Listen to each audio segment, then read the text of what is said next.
সবাইকে স্বাগত জানাচ্ছি গ্লোবাল ভিউজে। আপনাদের সঙ্গে আছি আমি সুস্মিতা দাস। আজ জানাবো আন্তর্জাতিক গণমাধ্যমে আলোচিত সংবাদ ও বিশ্লেষণ। ইসরায়েলের উত্তরাঞ্চলীয় বেইত শেয়ান এলাকায় প্রতিরোধ হামলায় 2 ইসরায়েলি নিহত এবং অন্তত 6 জন আহত হয়েছেন। ইসরায়েলি পুলিশ ও গণমাধ্যম জানিয়েছে শুক্রবার গাড়ি চাপা এবং ছুরিকাঘাতের মাধ্যমে এই অভিযান চালানো হয়। ইসরায়েলি অ্যাম্বুলেন্স সার্ভিস জানিয়েছে ঘটনাটি 3টি পৃথক স্থানে ঘটেছে।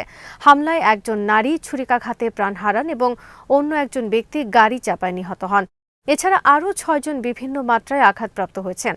আল জাজিরার সংবাদদাতা জানান, হামলাকারী একজন ফিলিস্তিনি যুবক। তিনি প্রথমে নিজের গাড়ি দিয়ে এক ইসরায়েলিকে চাপা দেন, এরপর গাড়ি থেকে নেমে এক নারীকে ছুরিকাঘাত করেন। পরে ইসরায়েলি পুলিশ তাকে লক্ষ্য করে গুলি চালায় এবং আহত অবস্থায় হেফাজতে নেয়। ইসরায়েলি পুলিশের তথ্যমতে সন্দেহভাজন যুবক অধিকৃত পশ্চিম তীরের বাসিন্দা। গ্রেফতারের সময় তিনি গুলিবিদ্ধ হন। ইসরায়েলি চ্যানেল 12 জানিয়েছে তাকে মাঝারি আহত অবস্থায় হাসপাতালে স্থানান্তর করা হয়েছে। ইসরায়েলি আর্মি রেডিওর রিপোর্ট অনুযায়ী হামলাকারীর নাম আহমেদ আবু আল রুব। তিনি জেনিনের নিকটবর্তী কাবাতিয়া শহরের বাসিন্দা। দেশটির অভ্যন্তরীণ নিরাপত্তা সংস্থার বরাত দিয়ে জানানো হয়েছে তিনি ফিলিস্তিনের ইসলামিক জিহাদ আন্দোলনের সঙ্গে যুক্ত। নিরাপত্তা কর্মকর্তাদের দাবি, ওই যুবক ঘটনার কয়েকদিন আগে ইসরায়েলে প্রবেশ করে সুযোগের অপেক্ষায় ছিলেন। এই ঘটনা এমন এক সময় ঘটল যখন অধিকৃত পশ্চিম তীরে সহিংসতার চরম আকার ধারণ করেছে। গত কয়েক মাস ধরে সেখানে ইসরায়েলি সামরিক অভিযান এবং বসতি স্থাপনকারীদের হামলা আশঙ্কাজনকভাবে বেড়েছে। মানবাধিকার সংগঠনগুলো জানিয়েছে ফিলিস্তিনি শহর ও শরণার্থী শিবিরগুলোতে ইসরায়েলি বাহিনীর প্রায় প্রতিদিনের অভিযানে সাধারণ মানুষ গুলিবিদ্ধ, আহত ও আটক হচ্ছেন।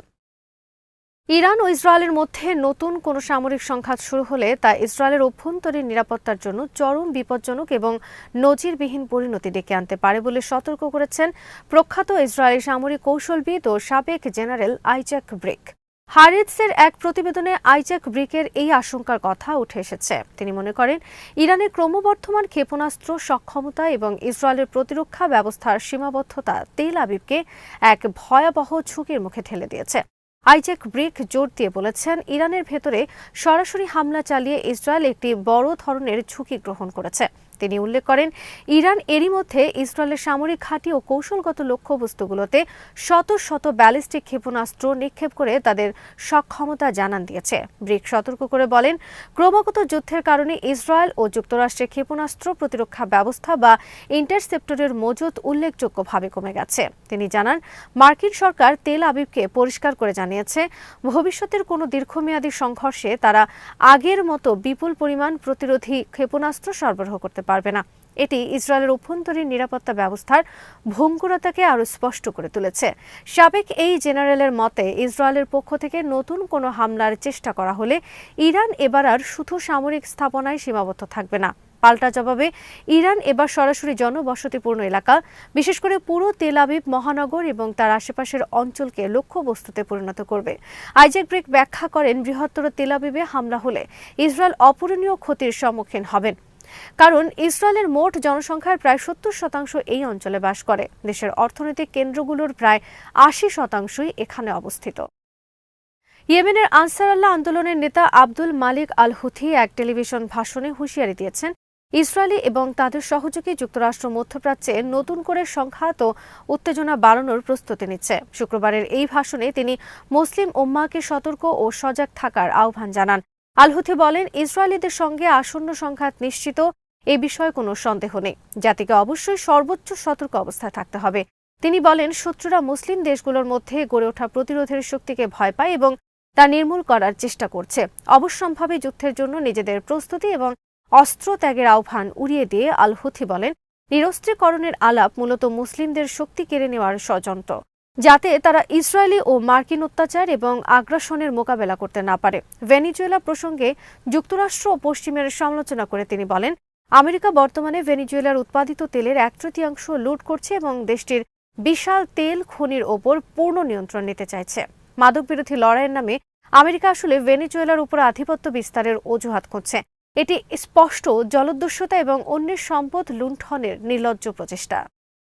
গাজা যুদ্ধবিরতির দ্বিতীয় ধাপে যেতে ইসরায়েলের প্রধানমন্ত্রী বেঞ্জামিন নেতানিয়াহুর সঙ্গে মার্কিন প্রেসিডেন্ট ডোনাল্ড ট্রাম্পের শীর্ষ কর্মকর্তাদের মধ্যে টানাপোড়েন বাড়ছে। গাজার শান্তি প্রক্রিয়াকে দুর্বল করার জন্য নেতানিয়াহুর ভূমিকায় যুক্তরাষ্ট্রের কর্মকর্তারা ক্রমশ হতাশ হয়ে পড়ছেন বলে খবর প্রকাশ করেছে মার্কিন সংবাদ মাধ্যম এক্সিওস। প্রতিবেদনে বলা হয়, মার্কিন ভাইস প্রেসিডেন্ট জেডি ভান্স, পররাষ্ট্রমন্ত্রী মার্কো রুবিও, ট্রাম্পের জামাতা জারেড কুশনার, ট্রাম্পের বিশেষ দূত স্টিভ উইটকফ এবং হোয়াইট হাউসের চিফ অব স্টাফ সুসি ওয়াইলস সহ প্রেসিডেন্টের ঘনিষ্ঠ কর্মকর্তারা মনে করছেন নেতানিয়াহু চুক্তি বাস্তবায়নে ইচ্ছাকৃতভাবে বিলম্ব করছেন এবং গাজায় যুদ্ধবিরতি ভেঙে দিতে সক্রিয় পদক্ষেপ নিচ্ছেন। হোয়াইট হাউসের এক কর্মকর্তা এক্সিওসকে ইঙ্গিত দিয়েছেন নেতানিয়াহু কার্যত ট্রাম্পের মূল টিমের সমর্থন হারিয়েছেন। যদিও প্রেসিডেন্ট ট্রাম্প ব্যক্তিগতভাবে এখনও তাকে পছন্দ করেন, তবে তিনি চান গাজা চুক্তির অগ্রগতি আরও দ্রুত হোক। ওই কর্মকর্তা বলেন, JD Vance, Marco Rubio, Jared Kushner, Steve Witkoff, sushi সবাই নেতানিয়াহুর সমর্থন হারিয়েছেন। শুধুমাত্র প্রেসিডেন্ট ট্রাম্পই এখন নেতানিয়াহুর পাশে আছেন। এদিকে গাজা নিয়ে শান্তি কাউন্সিল বা ফিলিস্তিনি টেকনোক্রেট সরকারের ঘোষণা করতে পারেন মার্কিন সরকার। ইসরায়েলি গণমাধ্যম জানিয়েছে, জানুয়ারি থেকে গাজা যুদ্ধবিরতির দ্বিতীয় ধাপে যেতে চায় হোয়াইট হাউস। তবে প্রধানমন্ত্রী নেতানিয়াহুর আপত্তির কারণে এই প্রক্রিয়া বিলম্বিত হচ্ছে বলে অভিযোগ উঠেছে। ফিলিস্তিনের গাজা পরিস্থিতি এবং ইসরায়েলি আগ্রাসন ফ্রান্সের তরুণ প্রজন্মের রাজনৈতিক দৃষ্টিভঙ্গিতে এক গভীর ও মৌলিক পরিবর্তন নিয়ে এসেছে। দেশটির প্রভাবশালী পত্রিকা লিবারেশন এর এক সাম্প্রতিক প্রতিবেদনে এই চাঞ্চল্যকর তথ্য উঠে এসেছে। প্রতিবেদন অনুসারে ফরাসি তরুণরা এখন আগের চেয়ে অনেক বেশি ফিলিস্তিনপন্থী এবং সক্রিয় রাজনৈতিক সচেতনতার পরিচয় দিচ্ছে। লিবারেশন উল্লেখ করেছে, সামাজিক মাধ্যমে ছড়িয়ে পড়া গাজা যুদ্ধের ভয়াবহ ছবি ও ভিডিওগুলো ফ্রান্সের তরুণ সমাজকে গভীরভাবে নাড়া দিয়েছে। তারা কেবল দর্শক হিসেবে নয়, বরং সচেতনভাবে গাজাবাসীদের পক্ষে একটি দৃঢ় প্রতিরোধ গড়ে তুলছে। প্রতিবেদন অনুযায়ী তরুণদের মূল লক্ষ্য হল ফিলিস্তিনিদের উপরে নেমে আসা অবর্ণনীয় দুর্দশার নিন্দা জানানো এবং যুদ্ধবিরতি হওয়ার পরও বারবার তা লঙ্ঘনের বিরুদ্ধে জোরালো প্রতিবাদ গড়ে তোলা। গাজা যুদ্ধের প্রভাব ফ্রান্সের গুরুত্বপূর্ণ বিশ্ববিদ্যালয়গুলোর ভেতরেও ছড়িয়ে পড়েছে। দেশটির একাডেমিক পরিবেশ এখন ইসরায়েল বিরোধী প্রতিবাদের অন্যতম কেন্দ্রস্থলে পরিণত হয়েছে। পাশাপাশি রাজপথেও সেই উত্তাপ লক্ষ্য করা গেছে। ফরাসি পত্রিকা লা ফিগারো জানিয়েছে, গত মাসে প্যারিসের লা রিপাবলিক ও লা নেশন স্কোয়ারের মধ্যবর্তী এলাকায় কয়েক হাজার মানুষ বিশাল মিছিল বের করে। এ সময় তাদের কণ্ঠে স্লোগান ছিল, প্যারিস থেকে গাজা, প্রতিরোধ প্রতিরোধ। গাজা তুমি একা নাও, প্যারিস তোমার সঙ্গে আছে। দখলদার ইসরায়েলি বাহিনীর ব্যাপক হত্যাযজ্ঞের মধ্যেই গাজা উপত্যকায় 500 ফিলিস্তিনি পবিত্র কোরআন হিফজ সম্পন্ন করেছেন। বৃহস্পতিবার গাজা সিটির আল শাতি শরণার্থী শিবিরে এক অনুষ্ঠানের মাধ্যমে তাদের সম্মাননা জানানো হয়। স্থানীয় ধর্মীয় ও সামাজিক প্রতিষ্ঠানগুলোর আয়োজনে এই অনুষ্ঠানে হিফজ সম্পন্ন করা সদস্যদের পরিবার, আলিম, শিক্ষক ও বাসিন্দারা অংশ নেন। অনুষ্ঠানে উপস্থিত অনেকেই যুদ্ধের সময় একাধিকবার বাস্তুচ্যুত হয়েছেন। আয়োজকরা জানিয়েছেন, নিরবিচ্ছিন্ন বিমান হামলা, বিদ্যুৎ ও বিশুদ্ধ পানির সংকট, নিরাপদ আশ্রয়ের অভাব ও স্বজন হারানোর বেদনার মধ্যে অত্যন্ত কঠিন পরিস্থিতিতে তারা পবিত্র কোরআন মুখস্থ করেছেন। অনেকেই বিপুল সংখ্যক লোকের ভিড়ের আশ্রয় কেন্দ্রে, ক্ষতিগ্রস্ত বাড়ি ও অস্থায়ী শ্রেণীকক্ষে মোমবাতির আলোতে পড়াশোনা করেছেন। অনুষ্ঠানে বক্তারা বলেন, যুদ্ধকালীন সময়ে কোরআন হিফজ কেবল ব্যক্তিগত ধর্মীয় অর্জন নয়, এটি ফিলিস্তিনি পরিচয় ও সংস্কৃতি সংরক্ষণের একটি সম্মিলিত প্রতিরোধের প্রতীক। সংবর্ধনা অনুষ্ঠানের আয়োজকরা বলেন, যখন ইসরায়েল আমাদের জীবন, সংস্কৃতি ও ভবিষ্যৎ মুছে দিতে চায়, তখন এই হাফেজ ও হাফেজারা আল্লাহর বাণীকে নিজেদের হৃদয়ে দৃঢ়ভাবে সংরক্ষণ করেছেন। সোমালিল্যান্ডকে সার্বভৌম রাষ্ট্র হিসেবে ইসরায়েলের আনুষ্ঠানিক স্বীকৃতির তীব্র নিন্দা জানিয়েছে সোমালিয়া, মিশর, তুরস্ক ও জিবুতি। দেশগুলো এই পদক্ষেপকে সোমালিয়ার অখণ্ডতা ও সার্বভৌমত্বের উপর আঘাত হিসেবে উল্লেখ করে তা প্রত্যাখ্যান করেছে। মিশরের পররাষ্ট্র মন্ত্রণালয় থেকে শুক্রবার জারি করা এক যৌথ বিবৃতিতে বলা হয়, 4 দেশের পররাষ্ট্রমন্ত্রীরা একটি যৌথ টেলিফোন আলাপের মাধ্যমে তাদের অবস্থান স্পষ্ট করেছেন।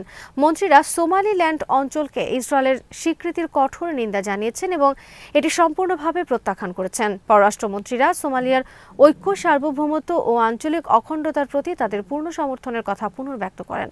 তারা জোর দিয়ে বলেন, সোমালিয়ার সার্বভৌমত্বকে ক্ষুণ্ণ করে বা দেশটির স্থিতিশীলতা নষ্ট করে এমন যে কোনো একতরফা পদক্ষেপের বিরুদ্ধে তারা ঐক্যবদ্ধ। ইসরায়েলি বিশ্বের প্রথম কোনো পক্ষ হিসেবে সোমালিল্যান্ডকে আনুষ্ঠানিকভাবে রাষ্ট্রের স্বীকৃতি দিল।